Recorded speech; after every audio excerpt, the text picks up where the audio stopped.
Breaking news, just while we've been talking, the former BBC presenter Huw Edwards has appeared at Westminster Magistrates Court today, and he has pleaded guilty to 3 counts of making indecent images of children.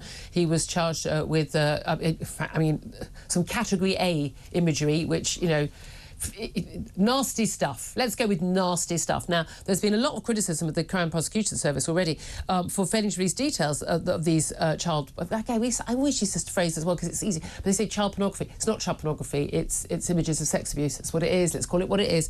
He was due in court to court today, but we didn't know about it until yesterday, even though months ago we were told that Huw Edwards did not face any charges in relation to him basically paying a young... And again, a young man, a young boy, believed to have been under 18, when he was married with 5 kids, and here he is, ostensibly straight, here he is, basically soliciting very, very, sexual images from an under 18. A boy. Again, for some reason, the rest of the media keeps wanting to say a young person. No, it was a boy. Okay, that's the truth. There's no legal restraint on us saying that. But the CPS said that there were no charges, and then miraculously there were. So apparently weeks ago, he was charged.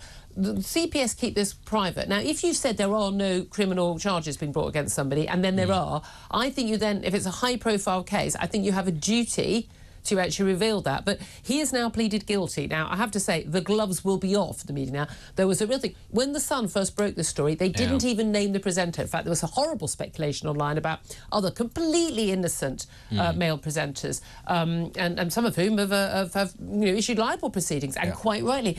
But it was whoever's wife, from whom he has now split, surprise, surprise, who actually revealed that he was the person who'd been named. We carried on paying his multi-hundreds of £1,000 salary for many months while he was still off air and apparently, being treated for mental health issues.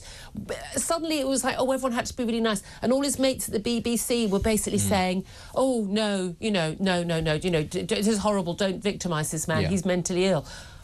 No, he's not. He's a sodding paedophile. A very different attitude, isn't it, to when, in the height of Operation Yewtree, people like Leon Britton were being accused with no evidence whatsoever and were being damned, and people were, people had their lives, their reputations ruined. Lord Britton, of course, died without knowing that he'd ever been exonerated. A complete sea change in attitude, in culture. When it's one set of people at the height of a fervour, you can do and say almost anything. When it's somebody else who's protected by a powerful corporation, you don't even know they've been charged until they're basically walking through the door of the court. The BBC didn't even know until hours beforehand, but you had the people like the John Sopels and people like that, and I can understand people wanting to protect their friends. You want to, I get that, but I'm not sure how many of my friends I would protect if I knew this sort of thing about them. But again, I'm sorry, the mental health card was played, and also it involves a same-sex relationship, such that it was abusive. He was paying money to a young, an under 18 to send him crude pictures. I'm sorry, and these messages were being shared on WhatsApp, it would appear, and that's what he's pleaded guilty to. Now, the thing... But I mean, this is the thing. If someone has got the right image, if someone's considered to be a good person, he hosted the Queen's, funeral. He must, he's done elections. He's one of the goodies. As soon as you play mental health card, as soon as you play the minority card, you're untouchable.